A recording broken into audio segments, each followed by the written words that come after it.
Ustadz, lah sekarang yang di alam barzah ngapain? Yang di alam barzah ini sekarang kita harus paham, alam yang dilewati manusia itu 4.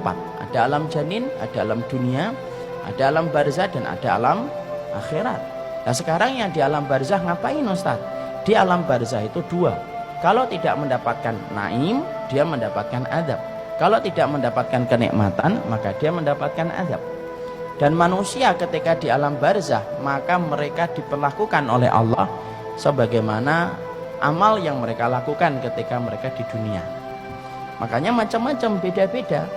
Ada roh yang ditaruh di dalam barzakhnya, dilapangkan antara pandangan dia dengan ke surga. Maka dia melihat surga dan dia menikmati itu setiap waktunya dan setiap saatnya. Itu kenikmatan. Ada roh yang kemudian tergantung antara langit dan bumi. Siapa roh itu? Yaitu adalah mereka yang memiliki hutang, tetapi tidak membayarkan hutangnya sampai dia meninggal dunia. Dia tergantung antara langit dan bumi. Dia kesakitan, nggak bergentayangan. Nggak ada bergentayangan, turun nggak ada bergentayangan. Maka kemudian di alam barzah itu beda-beda. Ada yang mendapatkan kenikmatan, ada yang ditaruh di sungai darah, dia melipir, setiap dia melipir dilempari batu sampai pecah kepalanya. Siapa? Pemakan riba.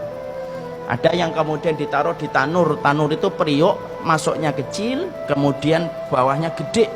Untuk siapa? Mereka para pezina yang tidak bertobat sampai kemudian mereka mati dengan zina yang mereka kerjakan. Dididihkan oleh Allah setiap waktunya. Makanya zina itu urusan gede, itu zina.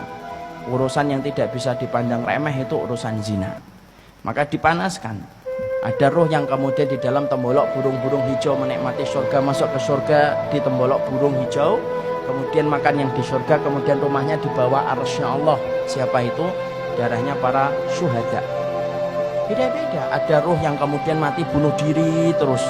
Kalau dia bunuh dirinya dengan gini, ya dia gini terus. Siapa itu? Orang yang matinya bunuh diri. Kalau ada orang yang kemudian matinya minum baygon, ya di dalam kuburnya minum baygon terus. Dan tidak usah tanya, baygonnya dari mana Ustaz?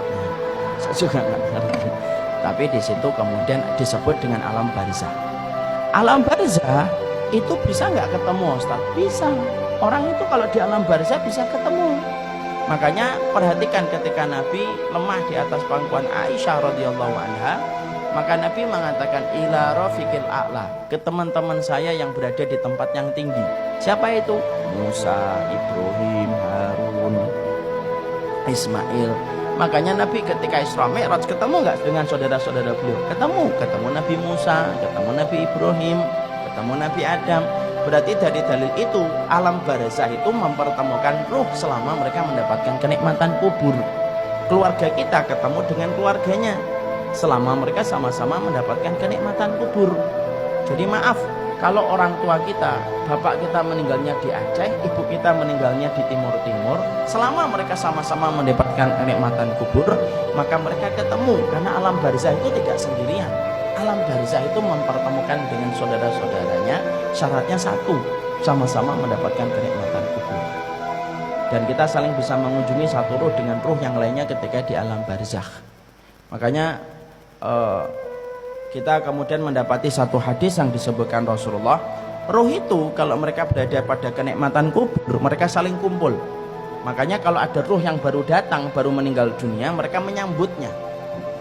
Dan pertanyaan mereka, pertanyaan tentang keluarga-keluarga mereka yang mereka sudah tinggalkan lama ketika terputus kabar dari urusan dunia. Ruh-ruh yang lama itu akan tanya sama ruh yang baru, gimana kabarnya anak saya, gimana kabarnya suami saya, gimana kabarnya keluarga saya. Itu akan ditanyakan kepada ruh yang baru datang. Itu kata Rasulullah, hadisnya sahih. Kadang-kadang mereka bertanya, gimana kabarnya fulan? Maka ruh yang baru datang itu berkata, loh, fulan itu sudah meninggal sebelum saya. Dia sudah meninggal sebelum saya. Lalu kemudian apakah dia tidak datang ke tempat ini? Baru kemudian dijawab, oh kalau dia tidak datang, kalau meninggalnya sebelum kamu, kok tidak datang kepada kami, fa'idah huwa ilahawiyah, berarti dia pergi ke pangkuan api neraka. Nah disitulah ruh itu ketemu. Dan ruh kemudian mereka bertanya kepada ruh yang baru. Makanya kita mendapati bahwasanya itulah yang dinamakan dengan alam barzah, masih bisa bertemu. Siapa ruh yang tidak bisa berkumpul? Ruh yang mendapatkan azab kubur itu tidak bisa ketemu. Karena orang yang mendapatkan azab kubur berarti dia berada pada hukuman. Hukuman itu yang tidak bisa mempertemukan dengan keluarganya. Sama dalam konteks kehidupan kita. Kalau ada yang di Cipinang penjara, dia tidak bisa ketemu saudaranya, tidak bisa ketemu dengan keluarganya. Sama sebagaimana itulah kita kemudian mendapati di dalam ruh itu semacam itu.